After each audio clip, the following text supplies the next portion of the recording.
E aí, pessoal, tudo bom? Então, vamos falar desse livrinho aqui, A Paixão Perigosa, porque o ciúme é tão necessário quanto o amor e o sexo, David Buss. Bom, o David Buss é psicólogo evolucionista, professor na Universidade do Texas, e ele é considerado um dos fundadores aí da psicologia evolucionista, que é a parte da psicologia que estuda a correlação entre como a evolução selecionou esses comportamentos para que nós expressamos eles hoje, né? Porque afinal o comportamento ele também foi selecionado pelo processo evolutivo, então ele tinha alguma função. E nesse livro ele se procura estudar justamente o ciúme como essa emoção que evoluiu, por que existe o ciúme, qual era a função dele. O livro aqui é dividido em 9 capítulos e o primeiro é A Paixão Perigosa. E aí ele começa a falar um pouco sobre a evolução da paixão, né? Porque para nós termos chegado até aqui, os seres humanos no passado, eles copulavam e davam origem à prole, né? Então essa prole mantinha determinadas características porque estava carregado na combinação de genes que os antepassados tinham. Então ele fala muito assim, a evolução da paixão envolvia um pouco isso, porque para que eu copulasse com um indivíduo, eu precisaria me sentir atraído por ele. Ele discorre aqui sobre quais são as características que nos tornam mais interessados em outras pessoas, né? Então, quais são as características masculinas que atraem mais as fêmeas na média e quais as características femininas que mais atraem, na média, os homens. Então, ele vai falando um pouco dessa evolução e aí ele começa a falar da questão de assim, quando o indivíduo ele copula, tem a questão da paternidade, né? Então, a mulher nunca tem dúvida da maternidade, ela sabe que o filho é dela, afinal saiu de dentro dela, né? No caso do pai, o pai não tem certeza da paternidade, porque a mulher pode ter pulado a cerca e ele não sabe se o filho realmente é dele. Hoje tem teste de DNA e tal, mas a maior parte da história nunca teve isso.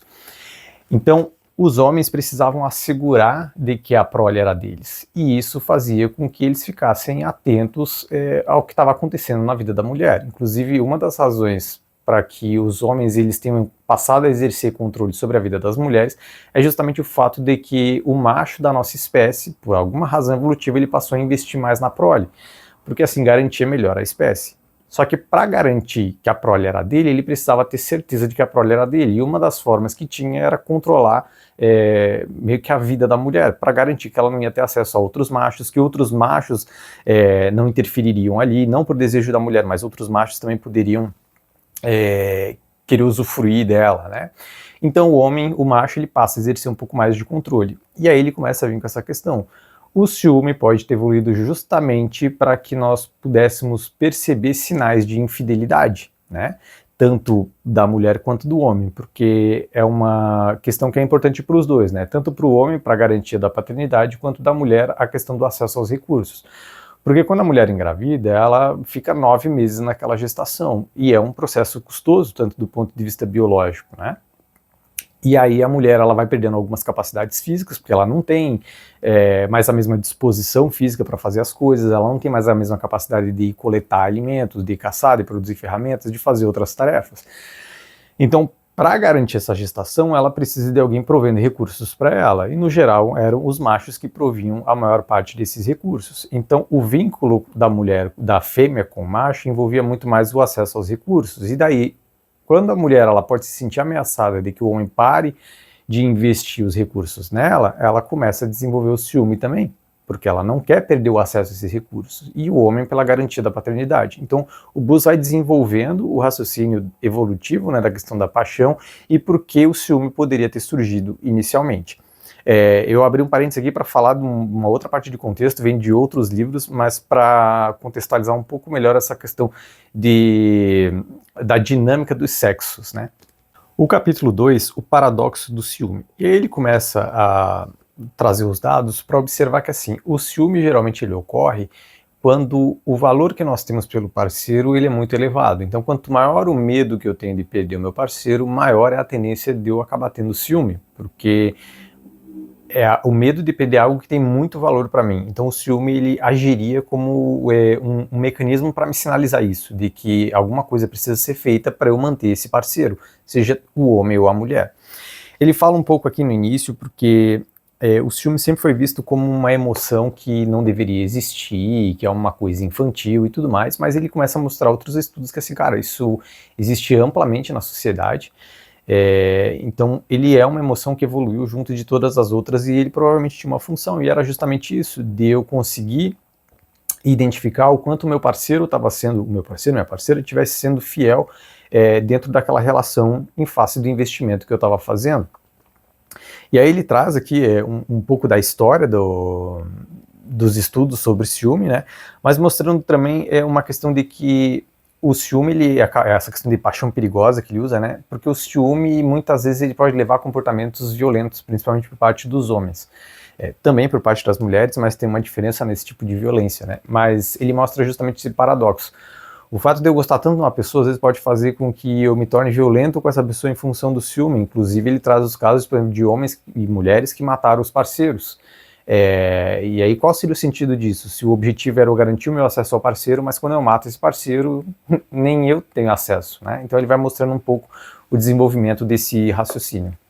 O terceiro capítulo, ciúme em Marte e Vênus. E aí ele começa a mostrar as diferenças de ciúme entre os homens e mulheres, né? Como eu mencionei no início, existe uma diferença ali do ciúme como sinalizador de infidelidade, por qual razão, tanto para homem quanto para mulher. No caso dos homens, é para garantir que a paternidade da criança, né, da prole, realmente seja dele. Porque o maior desastre evolutivo, biológico falando para o macho, é ele investir numa prole que não é dele, porque daí não é o gene dele que está sendo passado adiante. Então ele está contribuindo para um gene de um outro macho ser passado adiante e não o dele. Então isso é considerado meio que um fracasso biológico do ponto de vista evolutivo, né? Então o homem, ele tem um ciúme muito mais atrelado ao aspecto sexual da mulher. Então as mulheres que, sei lá, estão flertando com outros homens, ou outros homens estando em cima das mulheres, o homem tende a ficar mais enciumado com esse aspecto sexual.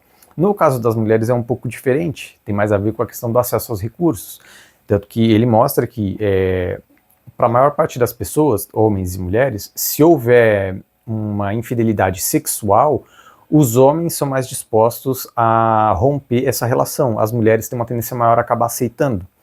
Mas se for uma infidelidade emocional, onde existe um vínculo afetivo com outra pessoa, as mulheres têm uma tendência maior a se desprender dessa relação do que o homem.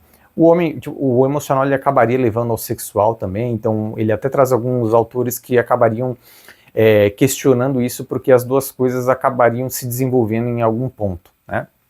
Mas ele mostra outros dados que existe essa diferença. Então a mulher, ela se preocupa muito mais se ela vê o homem tendo uma conversa com uma outra mulher, ele se sentindo à vontade e tal, do que se ela vê, sei lá, tipo, uma marca de batom na camiseta do cara.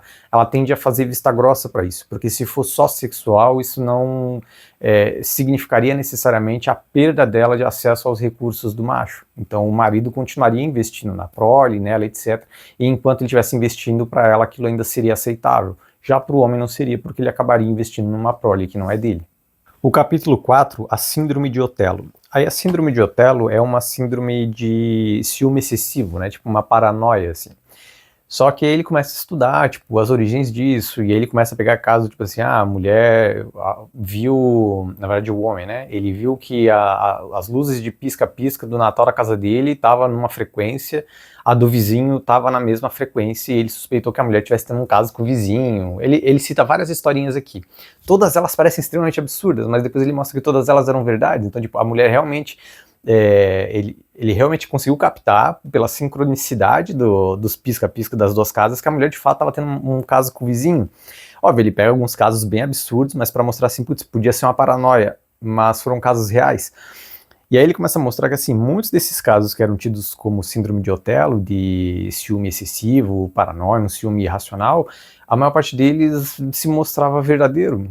Ele até mostra assim, vários casos de que uma das duas pessoas, né, o homem ou a mulher, estava tendo esse ciúme excessivo, não deu para seguir a relação, romperam, e de fato a pessoa que era suspeita foi ter relação exatamente com a pessoa que o outro suspeitava que tivesse acontecendo, né? Ou com alguma outra pessoa que combinava as características que o outro podia imaginar, porque ele podia não conhecer a outra pessoa. Mas aí ele começa a mostrar que várias vezes assim, as pessoas têm uma suspeita de ciúme, né, em alguma situação, que parecem coisas muito sutis, mas justamente porque a evolução permitiu que o indivíduo desenvolvesse essa perspicácia de identificar pequenos sinais. Mesmo que a pessoa às vezes não consiga dar uma prova factual ela consegue captar algum sinal de forma inconsciente. Inconsciente aqui é simplesmente o fato de que ela não consegue identificar exatamente o que que é, mas aquele estímulo está afetando ela, né? Então a pessoa percebe que tem alguma coisa estranha, não sei o que que é, mas tem alguma coisa estranha. E ele acaba mostrando que na maior parte dos casos, isso se prova verdadeiro. Existe de fato alguma coisa ali, a outra pessoa estava tendo um caso, estava conversando com alguém, porque alguma mudança acaba acontecendo. Então não é que existiria uma síndrome de paranoia, de ciúme excessivo e tal. Não, mas na maior parte das vezes existe alguma coisa, só que a pessoa acaba entrando às vezes numa paranoia porque ela não consegue identificar exatamente o que que é, ela não consegue achar uma prova factual para confirmar aquilo que ela está sentindo, né? Mas a maior parte dos casos acabou acontecendo. Não lembro qual era o capítulo aqui no início, que ele acaba falando da evolução adaptativa desses comportamentos, né? Porque, assim, o comportamento ele surge como resposta a alguma coisa que está acontecendo. Então, o ciúme, no caso, ele surge em algum momento como uma evolução de outros comportamentos, tipo desconfiança, esse tipo de coisa, mas aí tem a ver com o fato de que machos podiam perceber que a fêmea estava copulando com outros machos e eles começavam a ter dúvidas sobre a prole, então o ciúme começa a evoluir como uma estratégia disso. E aí, com essa sinalização do ciúme, o macho começa a desenvolver estratégias para controlar essa fêmea, só que a fêmea também desenvolve estratégias para contornar essa situação, porque a fêmea também quer copular com quem ela acha que é o melhor recurso para estar copulando, né? Ela não vai reproduzir com qualquer um. Então, a hora que o macho ele tenta exercer algum comportamento que controle a fêmea começa a desenvolver comportamentos para poder desviar, né? Então, por exemplo, de simular, fazer esse tipo de coisa, ou até mesmo de enganar para que ela consiga continuar pulando a cerca. Só que daí os machos veem que a fêmea continua pulando a cerca e está tendo uma quantidade de prólios ali que não é dele, então o macho começa a desenvolver outros comportamentos, mais controle, ou às vezes até comportamentos violentos e tal, e a fêmea vai tentando contornar. Então, todos os comportamentos na nossa história, eles são adaptativos evolutivos, porque se ou o macho ou a fêmea tem um comportamento que gera algum prejuízo para o outro tentará desenvolver uma estratégia para contornar isso. E aí o outro, percebendo essa estratégia adaptativa, desenvolverá outra estratégia adaptativa. E é assim que funciona a dinâmica. Eu falei no Instagram, até porque assim, as pessoas às vezes têm muita ideia de que o problema é o homem, é o macho ou é a fêmea. E não é o macho ou a fêmea. O macho e a fêmea se desenvolveram na mesma dinâmica. O comportamento que um expressa é uma resposta ao que o outro está apresentando. E a resposta que o outro está apresentando é uma resposta a um outro comportamento anterior do outro. Então, assim, é um ciclo que fica se desenvolvendo nesse comportamento adaptativo evolutivo. Não é como se a culpa fosse do homem ou da mulher, não, o comportamento dos dois, em algum grau, prejudica o outro e beneficia a si próprio. Só que a questão o que é? A dinâmica que existe, ela não é a melhor para cada indivíduo, para o macho ou para a fêmea, ela é a melhor para a espécie. E isso é o que importa do ponto de vista evolutivo. Contanto que o macho e a fêmea estejam conseguindo reproduzir e passar os genes adiante, é isso que importa. Se está sendo bom para cada indivíduo individualmente, isso não importa do ponto de vista evolutivo, né? Por isso que às vezes nós temos a sensação de que o problema são as mulheres, ou o problema são os homens e tal, porque eu estou me sentindo prejudicado por uma circunstância, só que essa dinâmica evoluiu em face dos dois lados, e para a espécie ela foi benéfica. Então ele vai discorrendo aqui um pouco sobre essa questão dos comportamentos adaptativos. No capítulo 5, se eu não posso tê-la, ninguém pode. E aí ele começa a falar um pouco sobre o ciúme, no caso dos machos, ele se desenvolver para um extremo de violência que acaba levando à morte da parceira. E aí ele começa a indagar aquela coisa, se o ciúme ele vem para poder garantir o meu acesso à fêmea, no caso, né, qual seria o sentido do ciúme se desenvolver a tal ponto de levar a uma violência que ele mataria a própria fêmea, porque daí nem ele tem acesso, né? E aí ele começa a falar, no caso dos homens, o ciúme acaba envolvendo muita violência, né? Violência física mesmo e psicológica, porque envolve muito o controle da fêmea, né? Então vai levando aquela situação é horrível para a mulher, no caso, né? Ficar ali sendo controlada o tempo inteiro e até mesmo sofrer a violência física. Mas aí ele vai falando um pouco de que uma das possibilidades seria que que é justamente o título, né? Se eu não posso ter, então ninguém pode. Então assim, se eu não puder reproduzir essa fêmea de valor, então eu não quero deixar margem para que os meus rivais também possam produzir e passar melhores genes à frente. Então essa poderia ser uma das funções, apesar de que ele fala assim, tem muitas coisas aqui do ponto de vista evolutivo que nós não temos como ter muita certeza. Então são algumas especulações com base em outros raciocínios.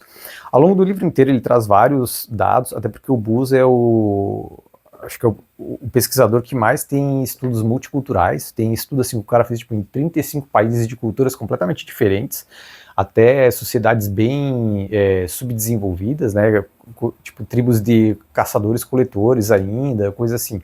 Então ele tem muito estudo de seleção de parceiros que é tudo multicultural. E isso acaba dando uma precisão maior quando nós queremos dizer que um comportamento ele é do ser humano e não de origem cultural. Não que ele não possa ter influência cultural, ele continua tendo, mas ainda existe um fator em comum entre todas essas sociedades, que independe da cultura. Então, provavelmente, esse comportamento ele é da natureza do ser humano, evolutivo, né?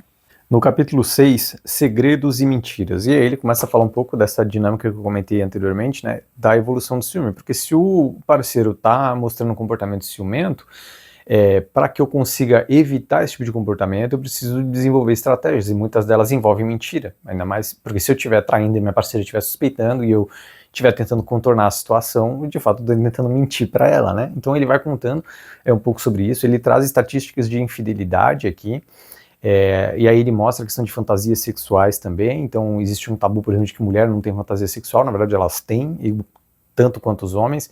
Eu até comentei no Instagram lá, quando eu postei nos stories, que na verdade o tipo de fantasia dos homens difere das fantasias das mulheres, ou vice-versa, né? As mulheres, elas têm uma necessidade de vínculo maior, então, por exemplo, quando pro macho, o que seria mais vantajoso é ele copular com o maior número de fêmeas, porque ele está passando a maior parte dos genes dele para frente, né, pro maior número de parceiras. Só que a fêmea, ela não tem como copular com vários machos e dar a cria a todos esses machos. Não tem, ela só consegue ter uma gestação. Então, para a mulher, ela precisa escolher bem qual parceiro ela vai reproduzir. Para o macho, faria mais sentido reproduzir com todas, né?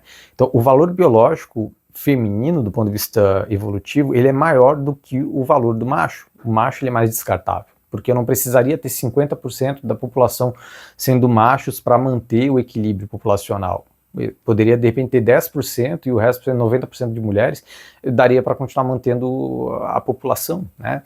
De que forma isso seria outra história, mas com 10% de machos daria para continuar engravidando 90% de fêmeas, mas o inverso não seria possível. Se tivesse só 10% de fêmea e 90% de macho, a espécie podia nem chegar onde chegou, né? Então, do ponto de vista biológico, o macho ele é mais descartável nesse sentido. Então, os homens ali, eles acabam tendo um apetite sexual mais poligâmico, porque para eles faz sentido conseguir reproduzir com o maior número de fêmeas possível, enquanto a mulher não tem essa condição. Então, para elas, envolve muito mais os sinais de vínculo afetivo, né? Então, a mulher, por exemplo, ela, na maior parte das vezes, acaba recusando um sexo casual, digamos assim. Os homens, eles têm uma tendência maior a aceitar. Ele até traz alguns estudos assim, tipo, chegou a mulher na balada, perguntou. Então, 9 a 10 caras aceitavam se a mulher convidasse eles para ir para a cama. No caso das mulheres, seria completamente diferente. Tipo, uma a cada 10 talvez aceitasse, 9 não aceitariam.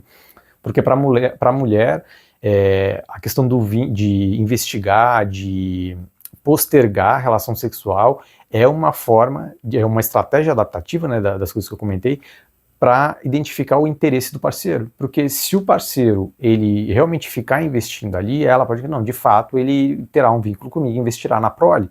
Se o cara chega ali e quer transar com a mulher e depois meio que dá um sumiço, ela sabe que não vale a pena correr esse risco de engravidar desse macho, porque provavelmente ele não investiria na prole. Então faz parte dessa dinâmica.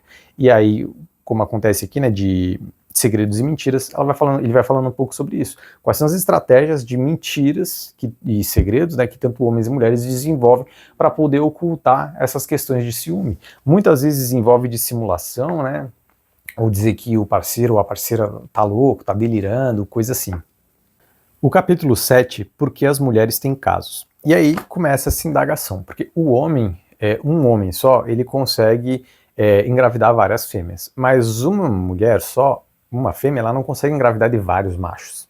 Então qual seria o sentido da mulher que está num relacionamento, ela ter casos extraconjugais, sendo que ela não teria como engravidar de vários homens? Mas aí ele começa a mostrar os estudos que mostraram que, na verdade, assim, a mulher ela acaba retendo parte do esperma dentro da vagina, ali perto do útero, e esses espermatozoides eles competem. Então, se a mulher, por exemplo, ela transar com 4 caras em uma semana, o esperma dos 4 homens pode estar competindo para poder fecundar o óvulo. E aí ele até fala de pesquisas que mostraram que assim, existem 2 tipos de espermatozoide, né? Um tem aquela cauda de nadador e o outro ele tem uma cauda circular. E essa cauda circular são exatamente os espermatozoides que eles chamam de espermatozoide suicida, porque eles meio que se ligam, se conectam a outros espermatozoides para impedir eles de conseguirem nadar até o óvulo. E aí é justamente isso, para quando tem a competição de espermatozoides de 2 homens dentro de uma mulher, esses espermatozoides kamikazes, eles se ligam nos espermatozoides do outro macho, ou outros machos, para permitir que os próprios espermatozoides do mesmo macho consigam fecundar o óvulo e não o do outro macho. Então ele começa a mostrar que assim, as fêmeas também têm o interesse por copular, reproduzir, né, com o macho que tem as melhores características. Seria os maiores sinais de saúde. Então assim, o macho que tem uma determinada massa muscular, saudável, que talvez tenha recurso, etc. Só que às vezes o macho que tem as melhores características genéticas não é o mesmo macho que investiria na prole. Então a fêmea ela tentaria ter um caso extraconjugal para engravidar do macho que tem as características físicas, mas garantindo que o outro macho investisse na prole. Né? Apesar de que ele fala que, se eu não me engano, 10% das crianças são de pais de casos extraconjugais, tipo, de pessoas que não sabem, né? Então, meio que assim, 10% de crianças nasceram de um caso que não é dos pais que a criança acredita ter. E é engraçado porque ele fala, eu não lembro que parte, até de um estudo que uma pesquisadora fez, mas aí eles precisavam ter acesso a questões de DNA da criança, dos pais e tal, e a pesquisadora começou a perceber que várias crianças não eram filhas dos pais que achavam que eram, né? Só que dela não podia divulgar isso, tinha toda uma questão ética e tal, mas foi um dado bastante curioso dela ter encontrado meio que por acaso nesse sentido. Então ele vai falando um pouco desse aspecto, de que as mulheres também querem competir pelos melhores machos, né? E aí existe sim uma questão da fecundação do óvulo, em que mesmo a mulher tendo relação sexual com mais de um macho, os espermatozoides eles ainda competirão para a fecundação do óvulo. No capítulo 8, estratégias de enfrentamento. E aí ele começa a mostrar quais são os comportamentos que são desenvolvidos quando a pessoa ela tem ciúme, para poder contornar isso, né? Então, um dos sinais, às vezes, de ciúme é, por exemplo, bom, a minha parceira ela pode estar mais interessada em outro cara. Parte desse interesse pode vir com insatisfações da relação, então eu começo a desenvolver comportamentos para enfrentar esse ciúme e tentar garantir que a minha parceira se mantenha nesse relacionamento. Então pode ser, não anda tendo tipo, tanta relação sexual na relação, aí ou o macho ou a fêmea começa a transar mais com o parceiro para garantir que o parceiro permaneça na relação. A mulher ela pode começar a expressar mais comportamentos afetivos com o homem, de fazer mais favores para ele. O homem pode começar a demonstrar mais sinais de afeição pela relação, às vezes dar flores, levar a mulher para jantar, esse tipo de coisa. Então ele vai mostrando comportamentos que acabaram se desenvolvendo justamente para compensar isso, porque se o ciúme ele indica que a minha parceira ela pode estar sendo infiel, então eu poderia controlar ela, né? Mas eu também posso expressar comportamentos para atrair ela para a relação, né? Geralmente ocorre os dois, né? Então é uma tentativa de controle e uma tentativa de atração, mas aí ele mostra justamente quais são as estratégias de enfrentamento que acabaram encontrando para garantir que assim, bom, se o ciúme está me sinalizando, eu preciso manter meu parceiro. Qual a estratégia? Ele mostra vários comportamentos nesse sentido.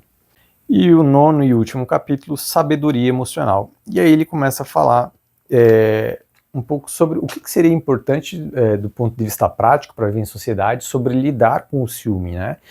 Porque uma das coisas que acaba acontecendo em psicologia evolucionista, até postei isso no Instagram também, é as pessoas acharem que eu encontrar o precedente evolutivo significa eu validar o comportamento. Então, por exemplo, estupro é uma coisa que foi importante ao longo da história em algum sentido, por isso que o comportamento permanece até hoje. Mas isso não é um indicativo de que é para ser aceitado. Não, não é isso. Só que para eu entender como lidar com um determinado comportamento, eu preciso entender de onde ele veio e por que ele surgiu. Então ele mostra justamente isso, assim, a boa parte dos homens, quando eles entendem por que eles estão sentindo ciúmes, isso ajuda eles a tomarem melhores decisões em relação ao relacionamento, ao invés de se tornar, de repente, um homem mais agressivo diante da mulher. E para a mulher a mesma coisa, a mulher está se tornando ciumenta, e aí às vezes ela começa a ver como ela está se comportando na relação e o que ela poderia mudar. Então, muitas vezes, essa ideia que se tinha de que o ciúme é um sentimento infantil e as pessoas têm que se livrar e tal, não, cara, esse comportamento ele evoluiu, a maior parte das pessoas sente ciúmes e isso é completamente normal da sociedade, né? Algumas pessoas acabam se envolvendo em riscos com isso. Ele mostra, até não lembro qual era o capítulo aqui, mas que as pessoas às vezes usam o ciúme como uma arma na relação, né? Então a mulher via, por exemplo, que o homem não, acho que era no capítulo anterior de estratégias de enfrentamento mesmo, que a mulher via, por exemplo, o parceiro não parece tão interessado em mim. Daí a mulher começava a usar uma roupa mais curta, começava a sorrir para outros homens na rua, de forma que o parceiro dela percebia que ela estava sendo desejada por outros homens. Então isso aumenta o valor dela na relação, e aí o macho passa a investir mais. Então, tanto homens e mulheres podem usar o ciúme na relação para atrair mais o parceiro também. Então ele tem uma função evolutiva. E aí, aqui no último capítulo de Sabedoria Emocional, ele fala um pouco sobre isso, assim, sobre a questão de entender a função do ciúme, o que ele está sinalizando, né, e o que faria sentido a pessoa fazer naquela circunstância. E ele mostra até, em um outro capítulo aqui, falando de um psicólogo que foi atender um paciente, ou uma pessoa que ele pesquisou, e o psicólogo começava a botar a culpa na pessoa pelo ciúme, que o ciúme era uma coisa que não devia sentir, que não tinha sentido, que mostra um grau de maturidade, não sei, e fez mais mal para a pessoa, sabe? Então ele mostra assim, tem muito psicólogo que faz mal justamente por não entender a evolução desses comportamentos e de que aquilo tem uma função.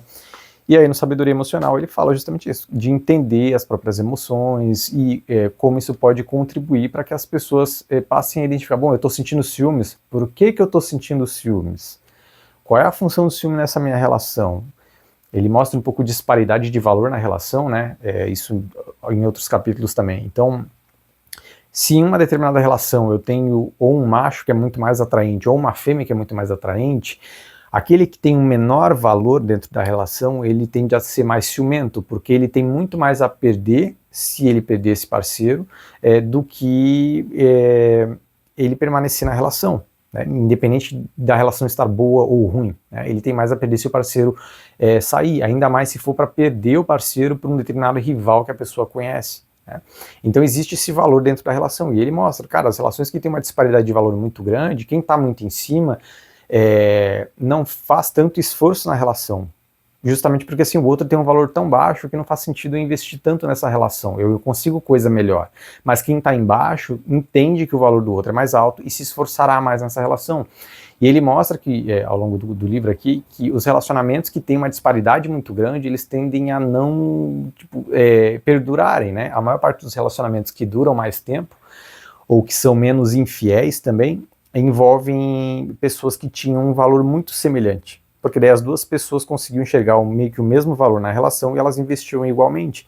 Não tinha esse caso de disparidade, né?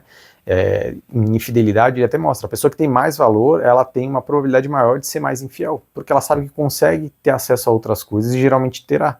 A pessoa que está embaixo acha que dificilmente terá acesso a algo melhor, então ela investe mais, ela fica mais fiel a essa relação. E claro que, como ele mostra aqui, tudo acaba tendo um limite, porque as pessoas também podem chegar numa exaustão emocional, as pessoas podem chegar num ponto de perceberem que o que elas estão fazendo já não tem mais sentido, etc. Mas, de uma forma geral, a dinâmica se desenvolve dessa forma. E ele mostra justamente isso.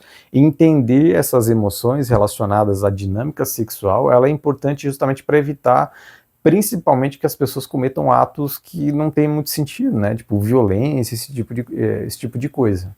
Bom, de forma geral é isso, como vocês podem ver, o livro não é grande, é 250 páginas aqui, a letra, eu não sei se é porque eu vi no livro que a letra era menor, mas eu tive a impressão de que essa letra é grande, né? A escrita do Bus, assim, ela é muito objetiva, ela é muito... Ele não alonga as palavras, é meio que assim, ele escolhe o menor número de palavras possíveis para explicar o fenômeno e explica aquilo. Uma coisinha ou outra aqui eu achei que deu uma repetida, só que assim, o livro eu acho que é do ano 2000, então de lá para cá já saiu muito mais estudos, né, tem coisas que ele traz aqui, tipo, são estudos bem limitados, apesar de que ele trabalha muito com estudos descritivos, né? Então eles tipo coletam relatos de 500 pessoas. Bom, 500 pessoas, para um estudo hoje, 500 pessoas é bastante até, né?